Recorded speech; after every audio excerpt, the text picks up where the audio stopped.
Jay-Z, we've been so excited to have this spicy conversation with you. And I want to start by getting a window into your life as a product leader. Linktree is a hyperscaling company with over 50 million users. Give us an insight into what a day in your life as Jay-Z, the CPO, is like. I feel like every day is different. And so maybe what I'll share is, what does today look like? And then I'll zoom out and talk a little bit about what are the things I find myself doing on a regular basis in order to really do the best I can do. So today, I got on a meeting about linker feedback. What are we hearing from all the different channels actually using your product, from support, customer, creator partnerships, and really kind of pulling those things together, looking at what is coming out of sauce to be able to say, these are the things that people need, and we need to get these onto our roadmap. So really staying kind of close to the user is a big part of their job. The other piece is team building. So just today, a new PM joined, sat down with him, walked him around and talked to the org, talked through what success looks like. A big part is hiring and training. And then lastly, it's making sure that, comms to the company is really clear, right? So spending time figuring out, coming out of an offsite, going into H2 and coming out of H1, what are the things that we actually want to do in order to get the company to be focused and marching in the same direction. What are you most excited about in jumping out of bed every day at the moment and coming to work at Linktree? The real impact that we have on our users. We have 50 million linkers. That is a massive number. And the amount that we can do to make these people's lives easier, whether it's a creator, whether it's a small business, whether it's just an individual, how do we save them time? How do we make it so that they can focus on growing and monetizing their audience? That's super exciting. I had a really fascinating conversation with Alex, the Linktree CEO, before our conversation today. Okay. And I asked him what made it a no-brainer to hire you as a CPO. And he said many, many things. But the one that really pointed out to me was a conversation he had with Vlad, who's the Webflow founder and CPO, where you were the SVP of product beforehand. Okay. And Vlad said something like, if I was going to start another startup, Jay-Z would be one of the first people I would call to be a co-founder. Oh, wow. Now, this is huge. And I know firsthand how impactful it is and how critical it is to get that co-founder relationship right. And so what I want to understand from your perspective is what makes these leaders like Alex and Vlad want to take you into battle with them? Man, I think this is maybe a better question for them, but I'll take a stab at it. I think what you just said there about Vlad saying, I would take Jay-Z as a co-founder, I think for me, it's really about being a complementary partner to the CEO. And I think that's part of the co-founder relationship, right? Understanding what are you good at? What is the other person good at? How do you divide and conquer? How do you make it so that 1 + 1 is 3 as opposed to 2? And when I think about what is it that I do that, to be that complementary partner, I think a lot about, what is someone's superpower? What is my CEO's superpower? What is the superpower of each person on the executive team? And how can I be a complement to that? And I think it applies a lot to how I even think about the product role, right? As a PM, you are not the engineer, you're not the designer, you're not any of those things, but how do you glue all these things together, bring all these things together so that you're producing this amazing product and amazing outcome. And so I think I bring that mindset into my role as a leader, working with these founders, these CEOs. How can I be their complement so that together we can be much greater than the whole? I've heard this term flying around from many of your team called the founder whisperer. Would you say that is your superpower? And what does it actually mean from your perspective? The founder whisperer. I don't know if I would have self-categorized myself as a founder whisperer, but again, it goes back to this idea of always trying to understand where someone's coming from. I think it comes from product training, where you're always trying to put yourself in the shoes of the user. So I do that a lot with the people I work with, including my founders. So understanding what is it that they're trying to do? What kind of generational company are they trying to build?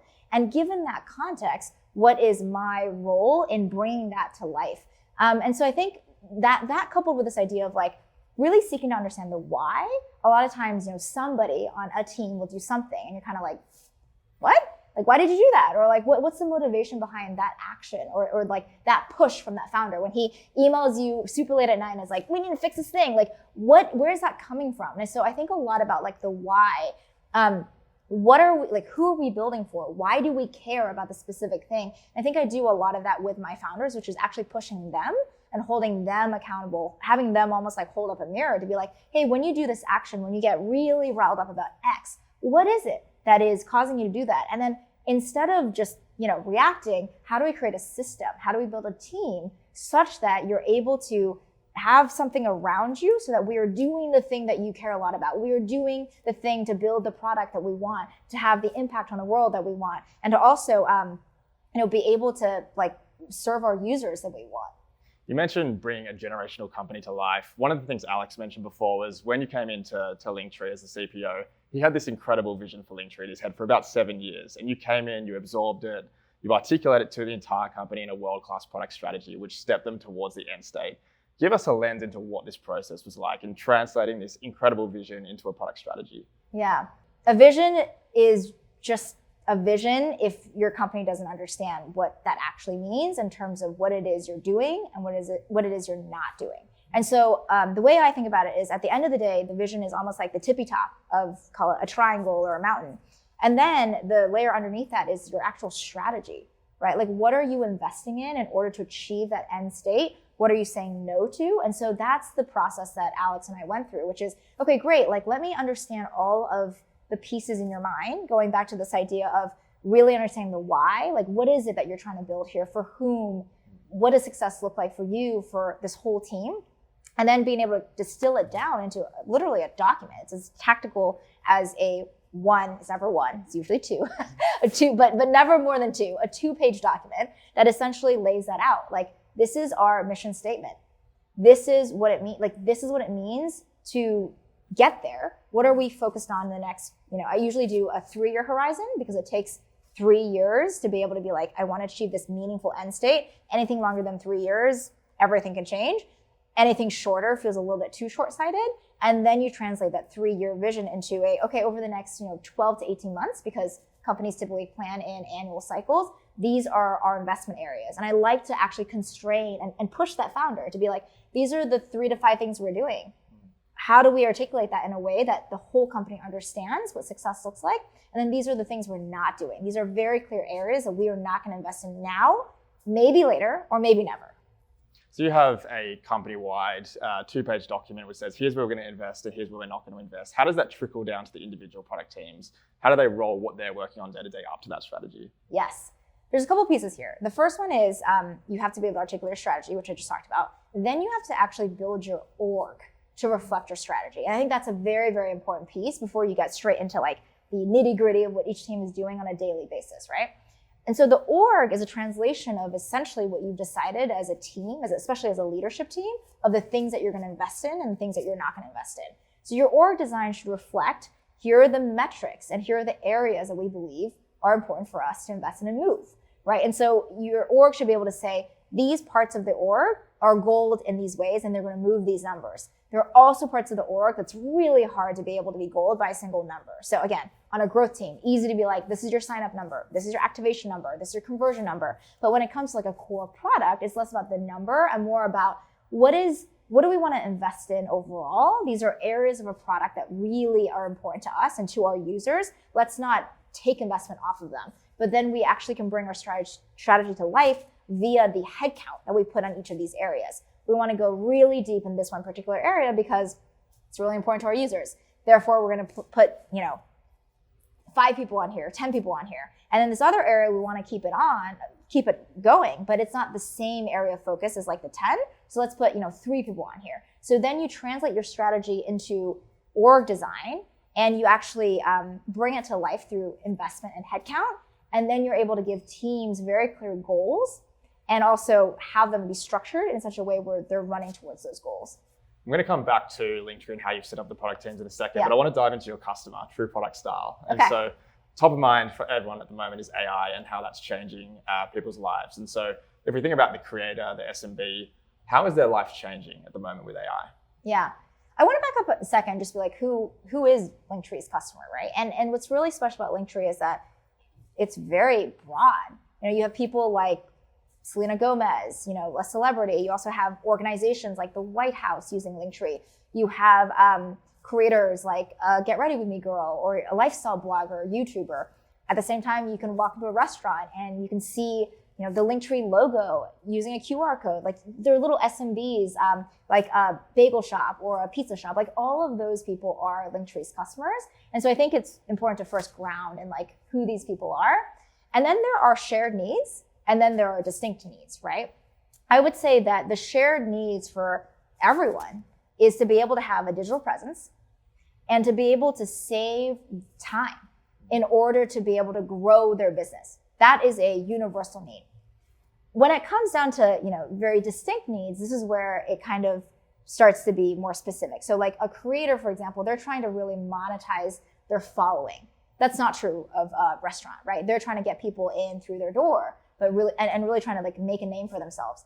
But what I would say is shared is, I believe that in the future, it's one where, a creator is an SMB. Like they are making money, they're growing a business. And also SMBs are creators. Like they need to know how to be online. They need to know what their digital media, social media offering is, because it's no longer just the people who are walking by their storefront. And so with that in mind, I know you started with AI, but you asked about customers and I wanted to be comprehensive. The way I think about AI is never about AI for AI's sake. It's about what are the jobs to be done? What's the work that we can automate away such that we can give people time back so they can focus on the things that they do best. A chef, a restaurant owner, they are best at that physical experience, the food that they're creating.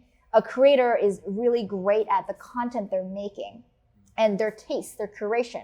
So what is all the stuff that happens around the edges that we can take away, we can automate for them so that they're no longer spending their time doing that? So again, it differs by user segment. For someone like, for an SMB, it's really making the task of getting online so much easier. And Linktree, by definition, what Linktree is the simplest way to get online. You don't have to have a bunch of skills to be able to build your website, any of those things. It is you can do it in 2 minutes and you can have a digital presence. That's the part we lean into for something like an SMB. For something like a creator, what we're leaning into are things like, how do we make it so that getting your content up on TikTok, on YouTube, on Instagram, it's easy. It's like one click and it's reformatted, formatted the right way, distributed the right way in all these different platforms. So we're thinking a lot about what are the time-saving things and how do we make that better and more possible through AI. You talk about shared needs, but your customer base is so diverse. The bagel shop down the road, all the way through to the White House or Selena Gomez's team. Let's talk about where you break product principles. Where have you broken product principles to think about how you deliver this impact to certain creators and SMBs over time? Where you might prioritize someone with more revenue or higher retention or higher usage. Like, where do you think about where those frameworks are broken or where you come with a unique approach to products? Yeah.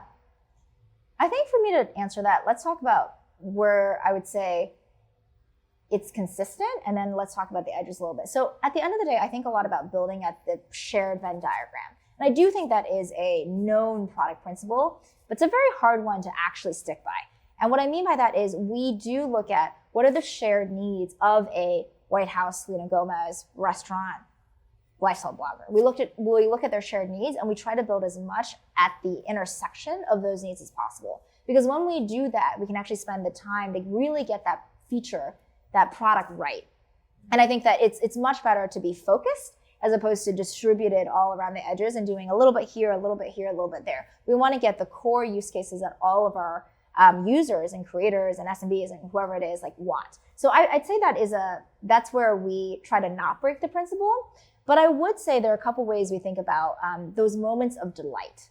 So for example, we just did a partnership with Billie Eilish, and it's like, we're not going to go and do that with everyone in the world. But given her audience and her following, it totally makes sense. And so we think about the ways where we can let people really show their authentic self, because that's what Linktree is, and do certain partnerships that might not be scalable, do certain things for people. Like we will build a Linktree for someone, we will make it better for them that really serves that user's needs. It might be a little bit niche, but then what we do always come back to, because again, you can't really, I feel like you're not really building product thoughtfully if you don't do this. We do always come back to, well, what's a scalable way to go and build this out? So if we are in a world where the partnerships team wants to do something really unique for someone like Billie Eilish, how do you then scale that? How do you build it so that not just her, but all these other musicians, and maybe not even just musicians, maybe these enterprises, these companies that want their brand, their theme out there, that's something that we can build in a scalable way. If you look forward maybe 5-10 years, what are those things that creators are doing today that will be so obviously archaic? I mean, the first thing is just things that take up time that really nobody should be doing, no human should be doing, right? So for example, if you're reformatting something, the whole process of even video editing, those types of things are things that if we can automate it away, you can get people to focus on what they're doing best and like their real passions. And then I do think it depends on the user group, because what every person is really great at doing differs a little bit. I think you can find a creator who's really good at marketing themselves, but who's maybe not as good at monetizing the things that they're marketing. Conversely, you can find an SMB who's actually perfectly fine monetizing their thing, especially if it's like a digital product, but they're really bad at marketing themselves. They're just not marketers. And so I look a lot at the things that we can learn almost from like one industry to another, from one user to another. And then I think about what are the things that we can build and productize and then automate and auto-optimize so that you don't have to do the thing that you're not good at. Can you give an example of that you might have been thinking about at the moment or recently shipped? Yes. So let me start with creators, right? So creators are, and creators today, it's a very loose term. So I think of it, let's zoom in and talk about content curators, people who are able to say, this is my wardrobe, this is my makeup, this, call it fashion, beauty, even like lifestyle creators. Let's zoom into those people. We are building a social commerce offering because we believe that these people have amazing taste. These people have organic followings. These people are able to build this amazing kind of like parasocial relationship with anyone that's seeing their content. What we can automate away from them is this idea of bring all their content into one place and making sure that they get paid for all of the sales that they're making, for all of the traffic that they're driving. And right now, oftentimes it's a black box. You're using other platforms. They're like, okay, pay per click, pay per impression. They're like, well, what about pay per sale? And we're building a social commerce offering where you can actually be able to see all of that, see the attribution throughout, be able to pay the people who are truly selling your product, and then for those people to actually earn commission, be paid for all of the traffic driving and essentially like advertising that they're doing. Like this is the new advertising. Yeah, I think the stat is over 6 billion per year, maybe even more now that you're driving to certain creators or shopping sites off the back of that. We are driving 6 billion GMV, and being able to help our creators monetize all the GMV that they're driving for brands and companies, it's a huge opportunity for them. Incredible. I saw you hired a powerhouse AI team, Johnny and Martin, based out of London at the helm, I believe, who built Spotify's content discovery engine, which I think most of us use today. Incredible. Yes. Sounds like something is brewing for Linktree AI. What can you share about what's exciting you at the moment, about what AI unlocks for your creators? Yeah, I'll start with a couple of stats. We get 2 billion monthly views, 750 million unique visitors a month on Linktree. So when you think about the data that Linktree is sitting on top of, the data around links, around linkers, or essentially the profiles that are on Linktree, and the data around visitors, it is something really special. And so Martin and team and all of us here, we are so excited to be able to connect the dots, bring all of that data to life so that everyone from a content curator that I was just mentioning, like a lifestyle blogger, all the way through to a large brand like an Estee Lauder, they can all use that data because that information, who is coming to someone's Linktree, which is, by the way, incredibly high intent. You've scrolled through their Instagram, their TikTok, you actually want to learn more about them, you're clicking on their link in bio.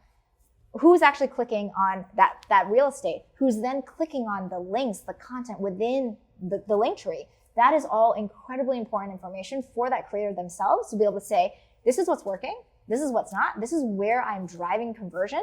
And then that data for brands who are trying to identify the micro and even nano creators that they can be working with, super valuable. Let's dive into your product team. So how you're supercharging them to go execute on all of this. Yeah. There's so much debate around how critical the PM role is. Some say yes, some say no. People talk about different definitions of what a super PM looks like. If Jay-Z was to recreate the PM role from the ground up, what would that look like today? What would it consist of and what would it not consist of? Yeah. Let's start with, what does success mean? I ask this question all the time for the business, for my teams. So what does success mean for a PM? It literally just means driving impact. It means being able to articulate success and then getting there. So in that world, if I had to build the PM role from ground up, you should, the same way that we're thinking about creators and how do we, take away all the low leverage menial work out of the day-to-day, I think a lot about that for the PM role. How do we make it so that you're not spending your time project management, which to me is really a necessary evil to get the thing done, but it's not where the high leverage thinking and the deep understanding of the user, of the market, of the product is going on. All of those things, I would say, should fade into the background. And the PM role is about creating leverage for themselves, for their team. And ultimately, it is only about getting over the finish line and driving that impact for the business and for the user. You talk about making more adjacent roles to the PM more product-minded, which I find fascinating. And one of the examples you gave, I think it was a Reforge episode, is the first PM hire. And you say it's often a mistake teams make where they hire the PM too early, and you can actually look at your existing teams to think about the engineering manager, the designer, customer support. How can you make them more PM-like? And so I'm sure that gets more increasingly important as you scale, where you start to think about how can we make more teams more product-minded? How do you think about a world where everyone is more product-minded in the organization? What is the impact of that? Yeah.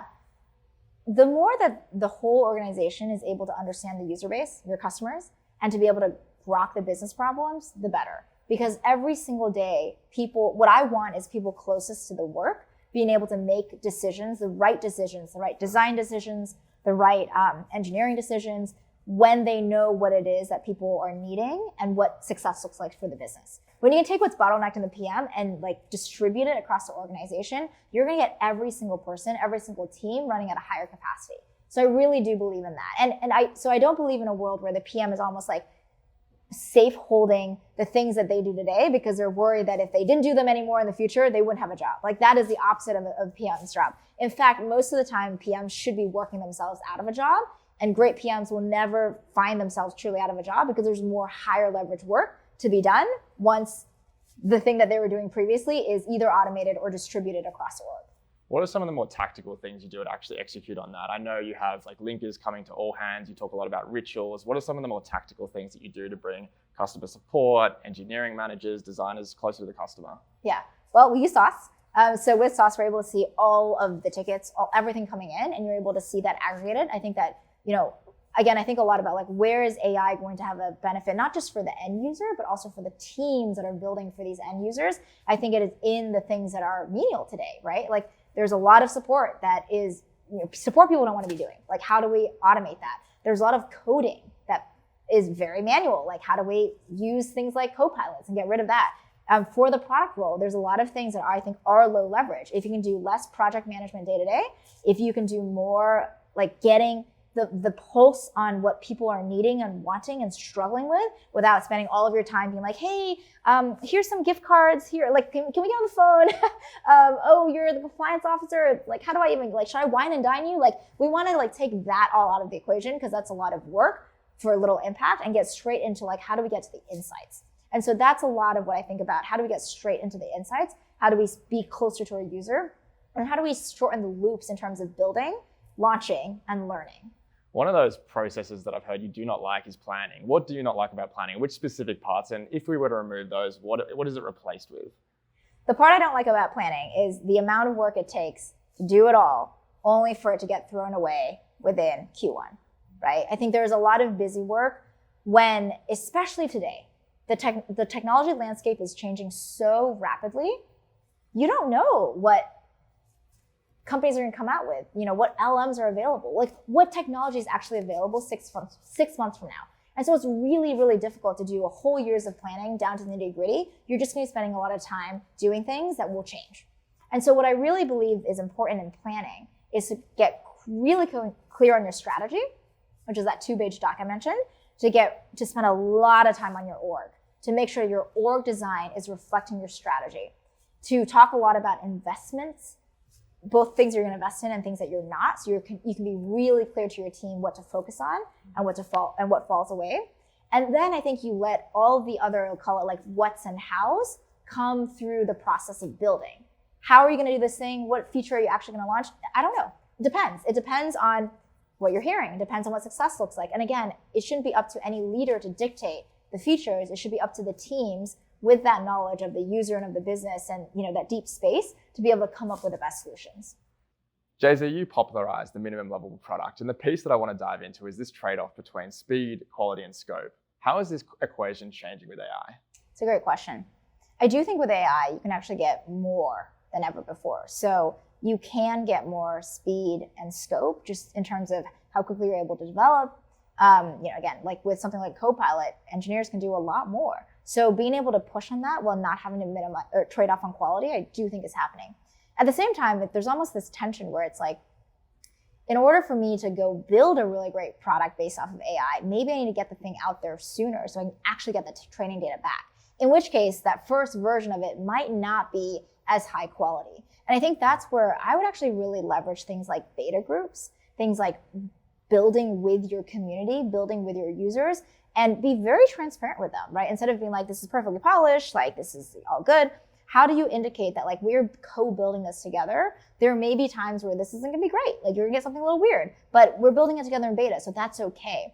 And using those rapid feedback loops such that it doesn't feel like you've actually traded off on quality, even though you may have to quote unquote, have some hits on quality in order to get what you need, especially in an AI first world. I recently watched your Gen Z AI talk, which is amazing, by the way. You absolutely smashed it. And I particularly really liked the idea of getting out of Gen Z's way when you're building a product and also bringing them into the mix of how you're actually building the product, to the team itself. What are some of the advice that you would give to other product leaders and product teams who are building for Gen Z, or maybe have a segment of their product who are users who are Gen Z? Yeah. I think the first thing, which I mentioned in the talk, is really bring them in because they are teaching us so much as opposed to just us training them up. And that is a mindset shift. And I think that it's hard for a lot of companies, especially companies that are maybe not even in consumer, right? Call it like B2B, B2B2C, or even enterprise. Like there are still ways I can serve some of these companies. I do believe that a lot of times like trends start in consumer and then like make its way. So one, I think it's a mindset shift. I think that a lot of companies can embrace it.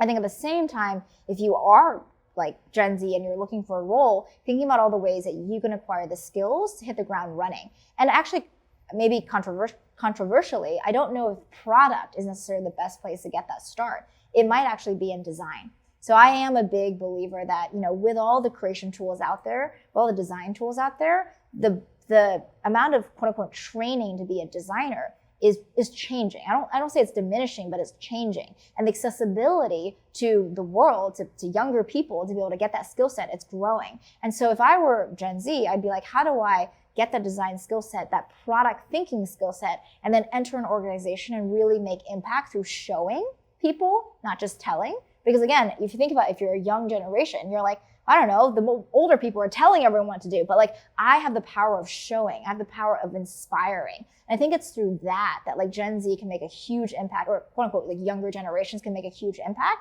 And then simultaneously, I think that companies need to be open to that and have a different mindset. I have one final question, Jay-Z. If I'm a product leader in 2024 and I want to level myself up in one area, what would your advice be to focus my time on? I love the fact that you just framed it as like a level up. And so I think there's two pieces to it. One is, what is your superpower? Take the time to really articulate that for yourself and also get feedback on it. Like sometimes people are like, this is my superpower. You like talk to the people they work with, they're like, not that.